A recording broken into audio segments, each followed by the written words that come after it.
ပြီးခဲ့တဲ့အပိုင်းမှာတော့ရှောင်းဖန်းဆိုတဲ့ကောင်လေးဟာဖုံးတော်ကြီးတစ်ပါးနဲ့မထင်မှတ်ပဲဆုံတွေ့ခဲ့ပြီးနောက်တစ်ချိန်မှာလောကကြီးကိုဒုက္ခပေးမဲ့မကောင်းဆိုးဝါးရန်ကနေကာကွယ်နိုင်ဖို့အတွက်အစွမ်းတတိတွေနဲ့အတူထူးခြားတဲ့စေတလုံးကိုလက်ဆောင်ရရှိခဲ့ပါတယ်။ဒါပေမဲ့မကြခင်မှာပဲကံကြမ္မာဆိုးနဲ့ကြုံခဲ့ရပြီးရှောင်းဖန်းနဲ့သူ့ရဲ့တငယ်ချင်းဂျင်းနီယိုတို့ရဲ့ရွာလေးဟာအလုံးစုံပျက်စီးသွားခဲ့ရပါတယ်။ဒါကြောင့်သူတို့နှစ်ယောက်ဟာအသက်ရှင်ဖို့အတွက်တောင်ကုန်းနယ်မြေကြီးနှစ်ခုစီမှာခွဲခွာပြီးခိုလုံခဲ့ကြရတဲ့ရှောင်းဖန်းကဝါပင်ကျဒီတောင်ကုန်းကိုရောက်သွားပြီးဂျင်းနီယိုကတော့ငကားတောင်ကုန်းမှာပညာသင်ခွင့်ရခဲ့တာပါ။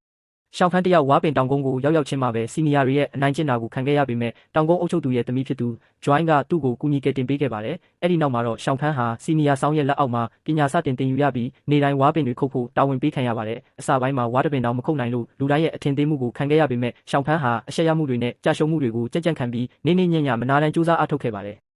နှစ်တွေအလီလီကုံဆုံးသွားပြီးကောင်လေးဘွားကနေလူလားမြောက်လာတဲ့အခါမှာတော့သူဟာဝါပင်တွေကိုအလွယ်တကူပဲခုတ်လဲနိုင်တဲ့အထိအစွမ်းထက်လာခဲ့ပါပြီ။အဲ့ဒီအချိန်မှာပဲသူဟာထူးဆန်းတဲ့မြောက်လေးတစ်ကောင်နဲ့ဆုံတွေ့ခဲ့ပြီးဂီရုလို့အမည်ပေးကအဖော်ပြုခဲ့ပါတယ်။ဒီနေ့မှာတော့ငကားတောင်ကုန်းကနေဂျင်းနီယိုနဲ့စီနီယာဂျိမ်းစ်တို့ဟာအနှစ်60မှာတစ်ကြိမ်ပဲကျင်းပလေးရှိတဲ့တောင်ကုန်းပေါင်းစုံအစွမ်းပြိုင်ပွဲရဲ့စီးမြင့်တစ်တွေကိုအတိပေးဖို့ရောက်လာကြပါတယ်။အဲ့ဒီမှာရှောင်းဖန်းနဲ့ဂျင်းနီယိုတို့ဟာငယ်ဘဝအမတ်တရားတွေကိုတတိယပြီးဓာချင်းအပျော်တမ်းရှင်ပြန်ခဲ့ကြပါတယ်။ဒါပေမဲ့တိုက်ပွဲအချိန်တက်လာချိန်မှာဂျင်းနီယိုကရှောင်းဖန်းကိုလဲကျအောင်လှုပ်လိုက်တဲ့အခါမှာတော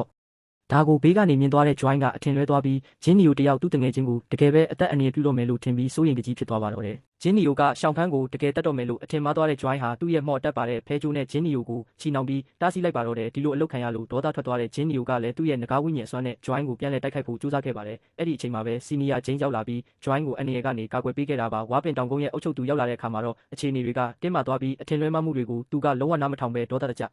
ဖြစ်နေခဲ့ပါတယ်။နောက်ဆုံးမှာတော့ဂျိမ်းစ်နဲ့ဂျင်းနီယိုတို့ကတောင်းပန်ခဲ့လို့သာအခြေအနေတွေပြန်လည်ငြိမ်သက်သွားခဲ့တာပါ။ဒါပေမဲ့ရှောင်းဖန်းရဲ့စိတ်ထဲမှာတော့ဂျိမ်းစ်နဲ့ဂျွိုင်းတို့ရင်းရင်းနှီးနှီးစကားပြောနေတာကိုမြင်ပြီးရင်ထဲမှာတမျိုးကြီးခံစားလိုက်ရပါတယ်။ဒါကိုကြည့်ပြီးဂျင်းနီယိုကတော့ရှောင်းဖန်းတယောက်ဂျွိုင်းအပေါ်မှာထူးခြားတဲ့ခံစားချက်တွေရှိနေပြီဆိုတာကိုရိပ်မိသွားခဲ့ပါတယ်။ရက်အနည်းငယ်ကြာတဲ့အခါမှာတော့ဂျွိုင်းဟာညဘက်မှာရှောင်းဖန်းရဲ့အခန်းစီကိုတိတ်တဆိတ်ရောက်လာခဲ့ပါတယ်။သူကရှောင်းဖန်းကိုဝါပင်တောင်ကုန်းရဲ့လှုပ်ဝက်တဲ့ရေစီးကြောင်းကျင့်စဉ်စာအုပ်ကိုပေးခဲ့တာပါ။ဒီလှုပ်ဝက်ချက်ကိုတခြားသူတွေတိသွားရင်အန္တရာယ်ရှိနိုင်တာမို့ရှောင်းဖန်းကကြောက်ရွံ့နေပေမဲ့ဂျွိုင်းကတော့နင်ဘသူ့ကိုမှမရှုံးစေချင်ဘူးဒါကြောင့်တိတ်တဆိတ်တင်ယူထားပါဆိုပြီးတိုက်တွန်းခဲ့ပါတယ်မယုံနိုင်စရာကောင်းတာကရှောင်းဖန်းဟာအဲ့ဒီကျင့်စဉ်ကိုအလွန်မြန်တဲ့အရှိန်ဟုန်နဲ့တက်မြောက်သွားပြီးအဝေးကနေတောင်ဝိညာဉ်စွမ်းရည်လုံးတွေနဲ့တိုက်ခိုက်နိုင်လာခဲ့ပါတယ်အဲ့ဒီအချိန်မှာပဲဝါပင်တောင်ကုန်းကနေပျောက်ဆုံးနေတဲ့စီနီယာတယောက်ဟာရွှေရောင်နက်ဖျားအန်စာလုံးကဆိုတဲ့လက်နက်ကြီးကိုကင်ဆောင်ပြီးပြန်လည်ရောက်ရှိလာပါတယ်သူကဒီလက်နက်နဲ့နေမြေပေါင်းစုံပြိုင်ပွဲမှာအနိုင်ယူပြမယ်လို့ကြွေးကြော်ခဲ့တာပါဒါကိုကြားတော့ရှောင်းဖန်းဟာသူ့ကိုယ်သူပြန်ပြီးတန်တရားဝင်နေခဲ့ပေမဲ့အဲ့ဒီစီနီယာကပဲသူ့ကိုစိတ်အားတက်ကြွအောင်ပြန်လည်အားပေးခဲ့ပါတယ်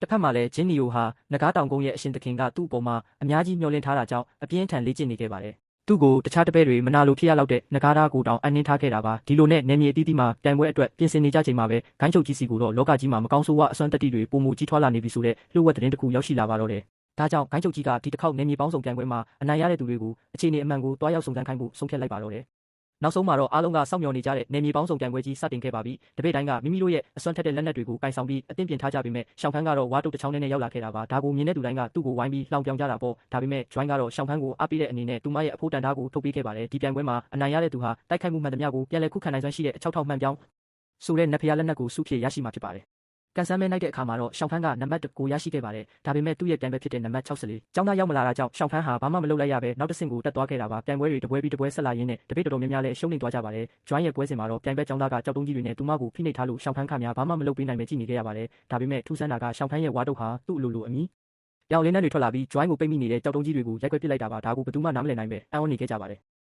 အဲ့ဒီအချိန်မှာပဲကျောင်းသားတယောက်ကရှောင်းဖန်းရဲ့မြောက်လေးဂီရူကိုမြင်သွားပြီးဒါဟာယတနာမျက်လုံးရှိတဲ့ဝိညာဉ်မြောက်ဖြစ်မှန်းသိသွားခဲ့ပါတယ်။ဒါကြောင့်ရှောင်းဖန်းနဲ့ဒီမြောက်လေးရဲ့ကြားမှာနောက်ထပ်ဘယ်လိုလိုဝက်ချက်တွေရှိနေအောင်မလဲဆိုတာပိုပြီးစိတ်ဝင်စားဖို့ကောင်းလာခဲ့ပါတယ်။နောက်တနေ့ပြိုင်ပွဲမှာတော့ရှောင်းဖန်းဟာအပြင်းထန်တိုက်ခိုက်ခံနေရစဉ်မှာပဲရုတ်တရက်သူ့ရဲ့မျက်လုံးတွေကနီးရဲလာပြီးတကူလုံးမှာလည်းအနီရောင်လင်းနှံတွေဖုံးလွှမ်းသွားပါတယ်။စက္ကန့်ပိုင်းအတွင်းမှာပဲသူဟာပြိုင်ဘက်ကိုအပြတ်တက်အနိုင်ယူလိုက်ပေမဲ့ပွဲပြီးမှာတော့သတိလစ်လဲကျသွားခဲ့ပါတယ်။ဒါပေမဲ့ဝါပင်တောင်ကုန်းရဲ့အုပ်ချုပ်သူကတော့ရှောင်းဖန်းကိုပထမဆုံးအကြိမ်ဖြစ်ချီကျူးစကားပြောခဲ့ပါတ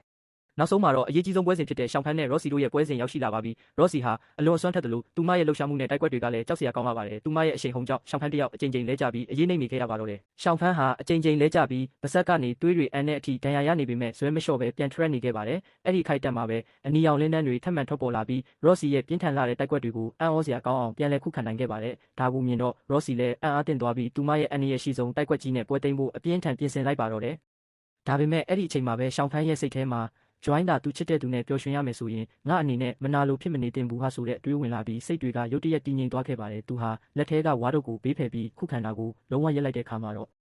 ရော့စီရဲ့တိုက်ကွက်ကြီးကရှောင်းဖန်းကိုအရှိန်ဟုန်နဲ့အပြင်းထန်ထိမှန်သွားပါတော့တယ်ရော့စီနိုင်သွားခဲ့ပေမဲ့ရှောင်းဖန်းကဘာဖြစ်လို့အဆုံးသတ်မှာလက်နက်ဆွန့်လိုက်ရတာလဲဆိုတာကိုတော့သူမကိုယ်တိုင်လည်းနားမလည်နိုင်ပဲဖြစ်နေခဲ့ရပါတယ်ဒီပွဲပြီးတဲ့နောက်မှာတော့တန်တရားတွေကတဖြည်းဖြည်းကြီးထွားလာပါပြီးငကားတောင်ကုန်းအရှင်သခင်ကရှောင်းဖန်းရဲ့လက်နက်ဟာမိစ္ဆာတွေရဲ့လက်နက်လားဆိုပြီးဆွဆွဲလာတယ်လို့တပည့်တွေကြားမှာလည်းရှောင်းဖန်းဟာမကောင်းဆိုးဝါးတွေနဲ့ဆက်နွယ်နေတယ်ဆိုပြီးဖုံးကွယ်လို့မရတဲ့အတင်းအဖျင်းတွေပြောလာကြပါတယ်